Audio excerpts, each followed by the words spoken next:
So far in the book of Samuel, there have been numerous contrasts. The wives of Elkanah, Hannah, and Peninah present a contrast between a woman who loves God and one who loves her position. Samuel, the son of Elkanah and Hannah, served the Lord, while Hophni and Phineas, the sons of the high priest Eli, served only themselves. Now these two chapters in 1 Samuel represent another contrast, going from the time that the word of the Lord is rare in Israel to a time that prophecy returns. The leadership of Israel passes from Eli to Samuel. As the time of Eli ends, the ark of the Lord is captured by the Philistines, who also destroy the city of Shiloh, and the glory of the Lord departs from Israel. However, there's hope, because God raised up Samuel as his spokesman. I'm Dan Cathcart, and this is the Promise of Rest.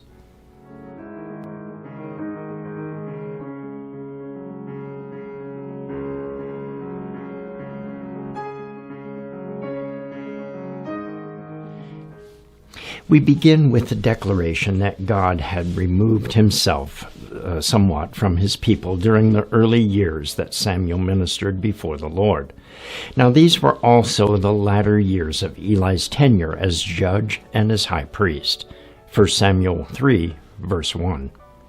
Now the boy Samuel was ministering to the Lord before Eli, and the word of the Lord was rare in those days. Visions were infrequent. As Samuel was growing up, the word of the Lord rarely came to the prophets of Israel. God distanced himself from Israel as the apostasy of the nation increased. During Samuel's tenure as judge, just prior to the time of Eli, the children of Israel did not repent from their evil ways when God delivered them into the hands of the Philistines. In spite of this, God began to deliver Israel through Samson. After Samson, Eli became the judge over Israel, but he seems to have been a weak leader. He couldn't control his own sons, and under his sons' control of the tabernacle service, the children of Israel learned to despise bringing God's offerings. So idolatry continued to flourish, and God was silent. Keel and Delitzsch comment on the situation at this time. It is true that Jehovah had promised his people that he would send prophets who should make known his will and purpose at all times. Deuteronomy 18:15. But as a revelation from God presupposed susceptibility on the part of men, the unbelief and disobedience of the people might restrain the fulfillment of this and all similar promises, and God might even withdraw his word to punish the idolatrous nation. Such a time as this, when revelations from God were universally rare, and now arisen under Eli, in whose days, as the conduct of his sons sufficiently proves, the priesthood had fallen into very deep corruption. Now, in contrast to the corruption of the priests, Samuel served God faithfully. Remember, Samuel was a Levite from the line of Kohath. Numbers 8:24 states that a Levite's official service to the Lord began at the age of 25. So Samuel would have had to have been at least 25 years old at this time. The ArtScroll commentary on 1 Samuel concludes that Samuel was 40 years old at this time.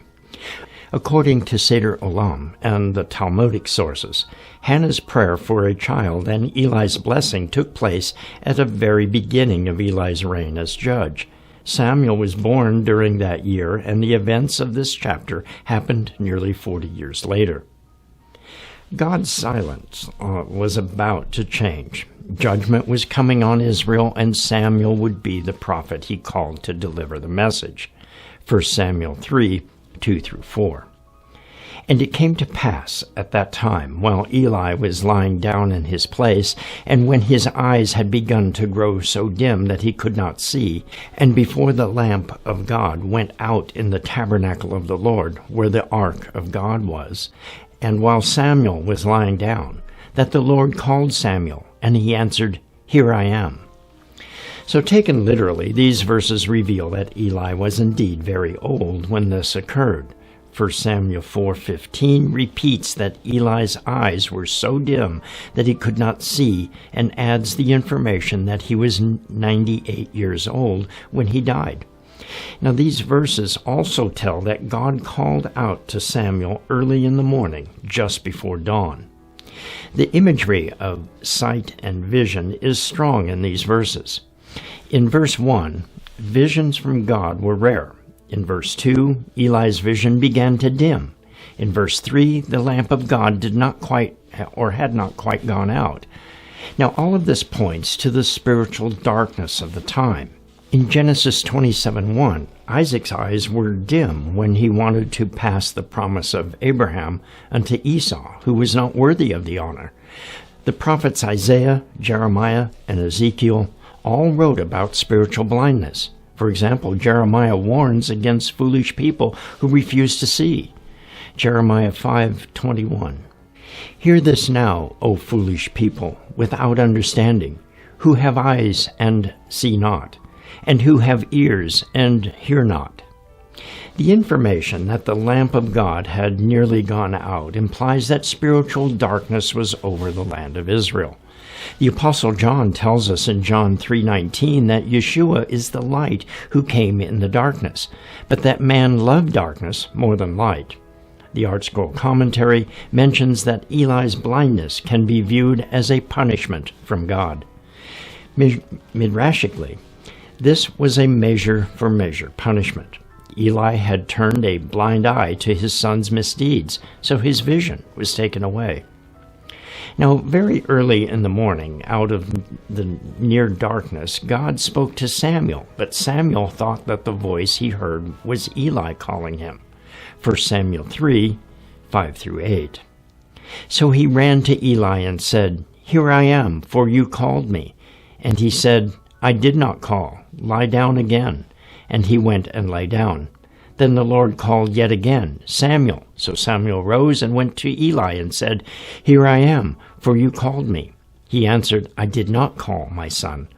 Lie down again." Now Samuel did not yet know the Lord, nor was the word of the Lord yet revealed to him. And the Lord called Samuel again the third time. Then he arose and went to Eli and said, "Here I am, for you did call me." Then Eli perceived that the Lord had called the boy. Now it makes sense that Samuel would think that Eli was the one who was calling him. Eli was old, and Samuel was probably listening for him in the night in case he needed help. Samuel did not recognize God's voice because he had not at that time experienced a revelation from God. The NKJV Study Bible comments on Samuel not knowing the Lord. 3 times Samuel mistook God's voice for the voice of Eli. Samuel had been assisting Eli and serving in the tabernacle, but he did not yet know the Lord in an intimate and personal way. He had never heard God's voice. He had never received the word of the Lord by divine revelation. When God called out to Samuel a third time, Eli finally understood that God was calling Samuel. Eli instructed Samuel to return to his bed, and when he heard God calling again, he was to answer that he was listening. Samuel did as Eli instructed, so he was ready when God called out his name again. 1 Samuel 3, verse 10. Now the Lord came and stood and called as at other times, "Samuel, Samuel." And Samuel answered, "Speak, for your servant hears." Now this time, God didn't just speak. He came and stood at Samuel's bedside, and then he called Samuel's name twice. In Genesis 22:11, when Abraham was on the verge of slaying Isaac as a burnt offering, the angel of the Lord stopped Abraham by calling out his name twice. The ArtScroll commentary on 1 Samuel comments on this appearance by God. Not only did Samuel hear a voice, he had a vision of someone standing before him. The repetition of the name Samuel, Samuel, is an indication of love and urgency. God's words to Samuel were words of judgment on Israel and the house of Eli, confirming the words of an earlier unnamed prophet. 1 Samuel 3:11 and 12. Then the Lord said to Samuel, Behold, I will do something in Israel at which both ears of everyone who hears it will tingle. In that day I will perform against Eli all that I have spoken concerning his house from beginning to end. God uses an unusual phrase as he begins to speak to Samuel, stating that the ears of anyone who hears what God does would tingle. Now, the Art Scroll commentary explains the rare use of this phrase. It is noteworthy that the term when anyone hears about both of his ears will ring is found only twice in the Scriptures, 2 Kings 21:12 and Jeremiah 19:3, both of which refer to the destruction of the temple and the exile of the people. The judgment on Israel, which Samuel describes, would result in the capture of the ark and the destruction of the tabernacle in the city of Shiloh, where God's presence had dwelled since Israel entered the land nearly 400 years earlier. The exile involved was not of the people, but was of God's glory. God began to deliver Israel from the Philistines under Samson. However, deliverance from the Philistines could only be completed after God purged his people of their idolatry and evil which had been led by his own priests. God began this purge with the house of Eli. 1 Samuel 3:13-14. For I have told him that I will judge his house forever for the iniquity which he knows, because his sons made themselves vile, and he did not restrain them. And therefore I have sworn to the house of Eli that the iniquity of Eli's house shall not be atoned for by sacrifice or offerings forever. Now it is interesting that God did not call on Eli or his sons to repent. God's judgment was expressed in the form of an oath. God would not relent. There would be no forgiveness or atonement for the evil that Eli's sons had done. The same irrevocable judgment, with no chance of forgiveness, is also pronounced on the Antichrist, his false prophet, and all those who take the mark of the beast in the days leading up to the return of Yeshua. The first prophetic word that God gave to Samuel was that Samuel's own father-like mentor had been judged by God. What a difficult message to receive and pass on. Samuel lay in his bed until morning arrived, and it was time for him to open the doors of the tabernacle. He feared to tell Eli about his vision. In spite of this misgivings, Samuel told Eli all that God had told him. 1 Samuel 3:16-18. Then Eli called Samuel and said, Samuel, my son. And he answered, Here I am. And he said, What is the word that the Lord spoke to you? Please do not hide it from me. God do so to you, and more also, if you hide anything from me at all, the things that he said to you. Then Samuel told him everything, and hid nothing from him. And he said, It is the Lord. Let him do what seems good to him. Now this may have been a test of whether Samuel could bear to faithfully speak the words of the Lord to the people. The Scriptures attest that he always spoke the true and entire word of the Lord. 1 Samuel 3:19-21. So Samuel grew, and the Lord was with him, and let none of his words fall to the ground. And all Israel, from Dan to Beersheba, knew that Samuel had been established as a prophet of the Lord. Then the Lord appeared again in Shiloh, for the Lord revealed himself to Samuel in Shiloh by the word of the Lord. The Lord had appeared to Samuel in Shiloh to pronounce judgment on Eli's house and on Israel. Now it seems that God used Samuel not only to pronounce judgment on Israel, but to actually bring it down upon Israel. 1 Samuel 4:1-2. And the word of Samuel came to all Israel. Now Israel went out to battle against the Philistines and encamped beside Ebenezer, and the Philistines encamped in Aphek. Then the Philistines put themselves in battle array against Israel. And when they joined battle, Israel was defeated by the Philistines, who killed about 4,000 men of the army in the field. The sages differ on whether they believe that Samuel instructed Israel to go out to battle the Philistines, and thus bring about the prophecy about the destruction of Eli's house, or whether the people went out against the Philistines against Samuel's instructions. Now perhaps the people believed that with the return of the appearance of the Lord to Samuel, that they had God's favor to defeat the Philistines, as had happened in the past during the times of the earlier judges. Now after Israel's defeat, the leaders decided to make sure that God was with them by taking the Ark of the Covenant into battle with them. 1 Samuel 4, verse 3. And when the people had come into the camp, the elders of Israel said, "Why has the Lord defeated us today before the Philistines? Let us bring the Ark of the Covenant of the Lord from Shiloh to us, that when it comes among us, it may save us from the hand of our enemies." They thought that the presence of the Ark by itself would be enough to save them. The Zondervan NIV Study Bible comments on the superstitious way that Israel viewed the Ark. They reflected the pagan notion that the deity is identified with the symbol of his presence, and that God's favor could automatically be gained by manipulating the symbol.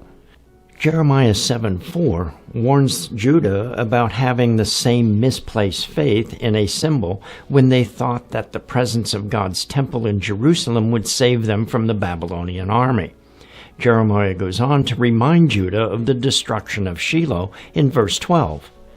The scriptures do not indicate that Israel ever consulted either Samuel or the Urim and Thummim about whether they should go out to battle against the Philistines.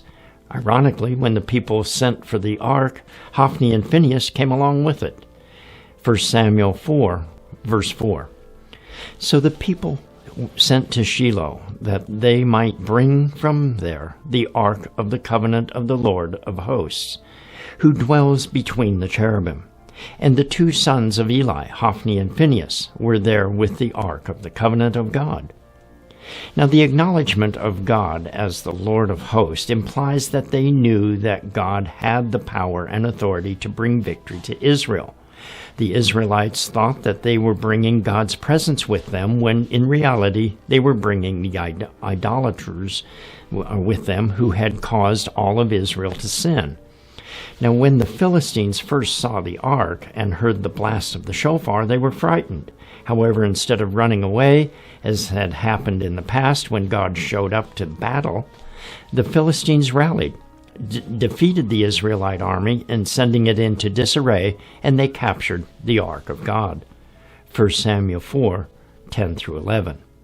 So the Philistines fought, and Israel was defeated, and every man fled to his tent. There was a very great slaughter, and there fell of Israel 30,000 foot soldiers. Also the ark of God was captured, and the two sons of Eli, Hophni and Phineas, died. Now a man from the tribe of Benjamin raced away from the battle to bring the word of defeat to Shiloh.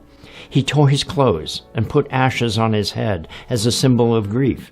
When he arrived, Eli was watching for word at the side of the road. 1 Samuel 4, verse 13.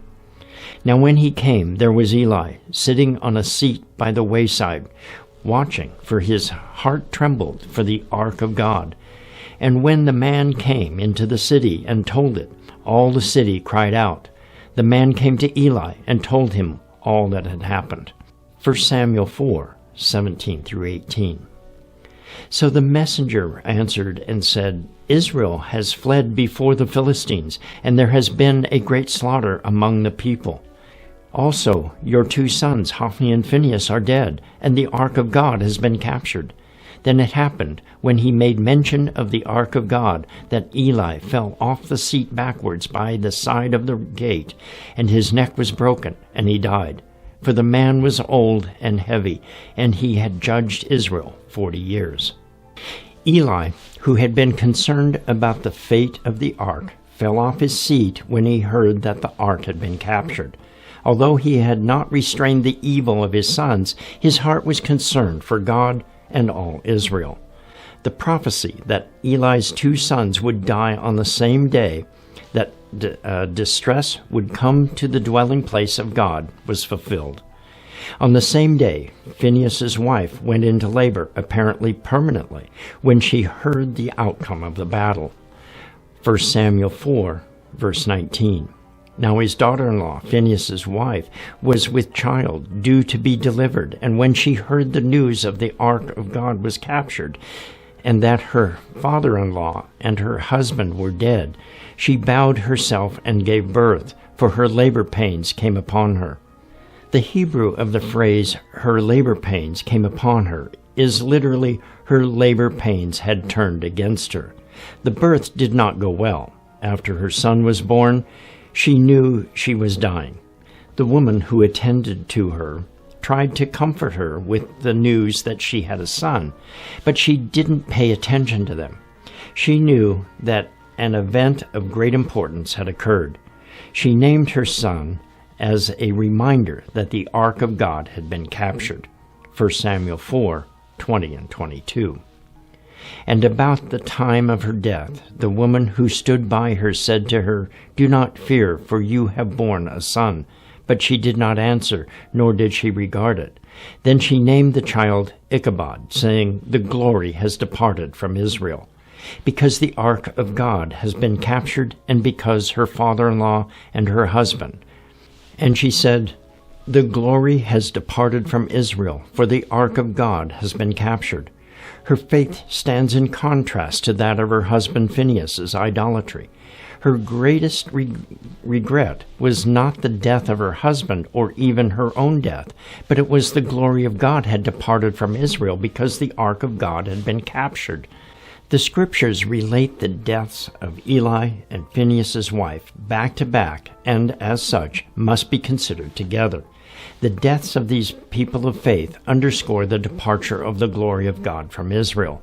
The word translated as departed is the Hebrew word galal, number 1540 in Strong's Concordance, meaning to denude or exile. The ArtScroll translation of this statement is that glory has been exiled from Israel. Now this takes us back to 1 Samuel 3, verse 11, that God would do something in Israel which both ears of everyone who hears it will tingle. Now remember, Jeremiah used those same words to refer to the destruction of the temple and the exile of the Jewish people. Now in this case, the words refer to the destruction of the tabernacle and the exile of God's glory through the capture of the ark of God. These two chapters begin with the statement that God's revelation and appearance was rare in Israel. This changed when God appeared to and spoke to Samuel. The words of God that Samuel brought to Israel were words of imminent judgment.